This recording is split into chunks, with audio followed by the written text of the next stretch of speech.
With the release of the Black Ops 7 reveal trailer, Raul Menendez is alive. Or is he? We see him, but at the end of the Black Ops 2 campaign, he was supposed to have died, and we know that ending was canon from the events that came after that with Cordis D. Alongside loads of other evidence, even on Treyarch's YouTube channel, they posted as a part of Treyarch's Black Ops timeline on June the 19th, 2025, Raul Menendez is killed by US Special Forces while trying to escape from a Cordis D military facility disguised as a US soldier. So he was supposed to be dead, but we've just seen him. What I think, and knowing the person that Menendez was and the tactics he used, this is in 2035, 10 years after the events of Black Ops 2 into the future, so there could be some kind of AI involved here, but he does look different compared to the last time we saw him. He looks older. He does look like he's aged 10 years. Perhaps that's just down to him having a new voice actor since his original did pass away, but Raul Menendez is supposed to be dead. So either this is some kind of AI or possibly an hallucination, because you just look at the trailer and knowing this is a Black Ops game, it is everywhere. We have David Mason upside down in a container, a city flipping over doing a 180. Reality, as in all the Black Ops games, clearly isn't as it seems, which would make you think there's also some kind of manipulation going on with Menendez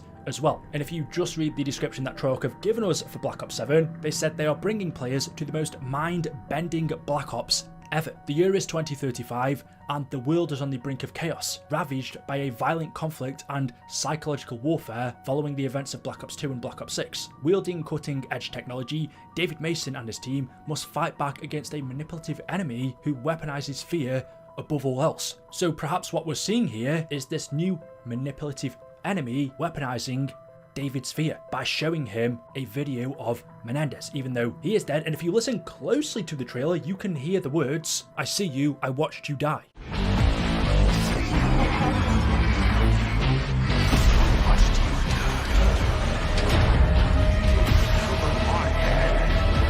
But just giving you my theory, Menendez did die, but someone or something, perhaps it's not another human, it's some kind of virus or computer system, is weaponizing fear in terms of bringing Menendez back digitally. Either way though, talking about the zombies portion of the game, because zombies, the campaign, multiplayer and Warzone are all tied into one, into the same universe, Menendez is or was alive in zombies, meaning there is the potential that he will also have some kind of role in this as well. And if we take our minds back to Black Ops Cold War, that was confirmed. On a top secret CIA document, they wrote down a timeline of the dimensional breaches, where they said, per request from Director of Central Intelligence, Office of Requiem has composed this listing of known dimensional breaches, aka outbreak zones, since the initial incident in the Marasco Nature Reserve. So on March the 17th, 1944, the German scientists at Project N Station used their experimental particle accelerator to punch a hole in the dimensional membrane, unleashing exotic energies and creatures from the dark ether. 40 years later in 1983, the KGB returned to that location and reactivated the particle accelerator, which caused multiple outbreaks across the globe, appearing in places such as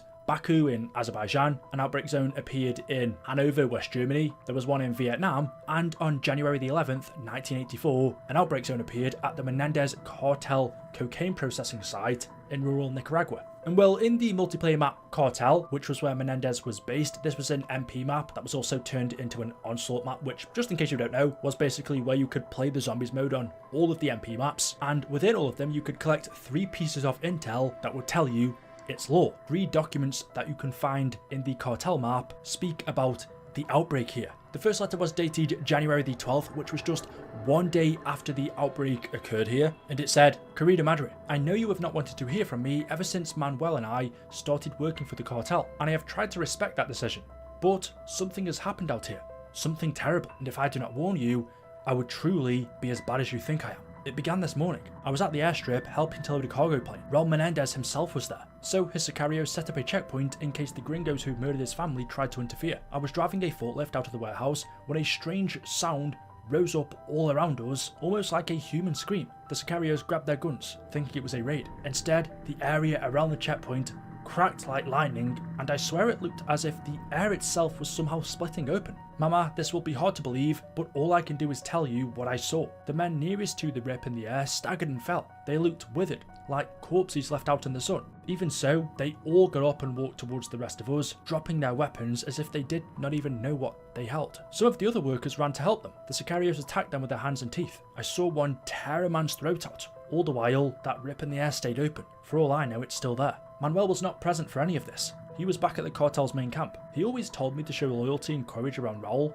but in that moment, I just pressed the gas, and tried to drive that forklift as far from the airstrip as it would take me. I saw Raul's car pull away in the other direction. The pilot of the cargo plane fired up his engine and made the quickest takeoff I've ever seen. Some of those withered, mindless soldiers of death clung to the plane as it left the ground. I think one got inside because I heard it go down almost immediately. That sound stayed in my head, along with the screams of the friends I had abandoned as I drove across the airstrip and into the jungle. Aside from Menendez and his driver, I may be the only one who escaped that place alive. So we were told in this first document at Menendez's cartel facility, Raul Menendez was there when a zombie outbreak happened.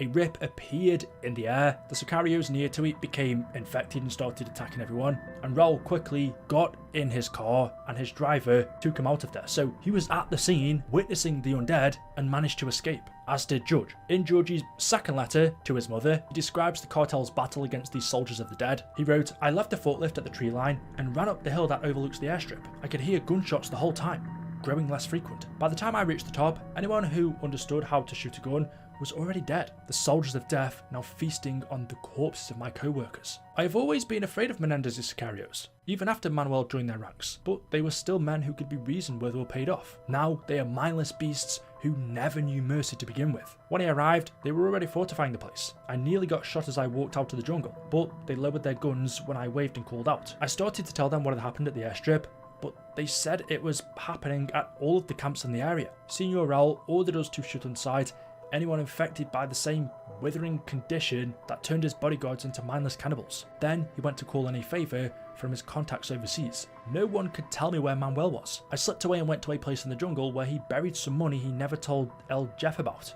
And that was where I found him, Mama, wandering aimlessly, moaning like an animal. He is no longer your son, or my brother. He is one of the soldiers of death now. I had my orders, but I could not shoot Manuel. What if this was temporary? What if they could find a cure? I decided to go back and tell the others I could not find him. I even managed to tether him to a tree so he could not wander away. All I knew was that if the cartel saw him like this, they would cut him down without a second thought. So after Raul Menendez got away from the initial outbreak, he ordered his remaining men to shoot anyone on site who looked like they had been infected, and then he went to call in a favour from his contacts overseas. And finally, in George's third and final letter to his mother, he wrote, "I know the reach of Menendez's cartel extends around the world, but I did not understand just how high Jeff's influence went until his Soviet friends arrived by helicopter. Several squads of Russian soldiers that made us sicarios look like Boy Scouts. Senior Raul spoke to them briefly, then told us that these men were in charge now. I have not seen Alyefa since, but his Russian friends seem to know more about this whole situation than they are willing to admit. Feel less like they are here to help than they are to cover it all up. I am beginning to doubt that I will survive this after all. And to be honest, I don't care much, not after today." You see, I went to check on Manuel after the Russians sent out 3 kill squads to eliminate all soldiers of death. By the time I reached Manuel, I knew I was being followed. Turned out it was Hector Garcia. He was Manuel's squad leader, which is probably why Hector let me live. He understood why I tried to spare my brother, but leaving Manuel in this condition was simply not an option. So he said he would keep this between us, on one condition. "You must spare your brother from the continued pain of his existence." And so I did it, Mama. I put 2 bullets in Manuel's head, and then I buried him. Hector even helped dig the grave. I do not expect you to understand, much less forgive me, but Manuel was already gone. I had to let him go and move on. So do you. I pray you are safe and that Rio Blanco was spared the horror. I'm going to stay here and help hunt down the rest of the infected. After that, I expect the Russians will eliminate all witnesses, including myself. And I deserve it. But what happened to Manuel and the others was not their fault. And I know you will disagree, but it was not God's judgment either. They were simply in the wrong place at the wrong time. I only hope time has not run out for everyone. So it seems like, although they don't confirm it, Raul Menendez called in the Russians, i.e. Omega, to sort out the situation for him. And Omega came to him and secured the area, killing all of the undead, and more than likely any witnesses, including George. So Menendez, bearing in mind this was when he was alive, and quite young in 1984, experienced a zombie outbreak. Since then, he was supposed to have died, but we now see him in Black Ops 7, which very much means, as we've just seen in Onslaught, there is the chance he will be involved in one way, shape or form in the campaign. And even if he's not directly involved, indirectly he will be, because the events of the campaign universe are the same as the zombies. That involves fighting back against a manipulative enemy who is seeking to weaponize fear above all else. We've been told for the BO7 zombie story, this is from leaks, not official, that it will revolve around a new enemy character who wants to absorb the dark ether essence of the 4 original characters and bring back the old multiverse. We don't know who this new enemy character is, but I don't know about you guys, that plot kind of sounds a little bit similar to the campaigns. Or maybe not, but either way, Raul Menendez has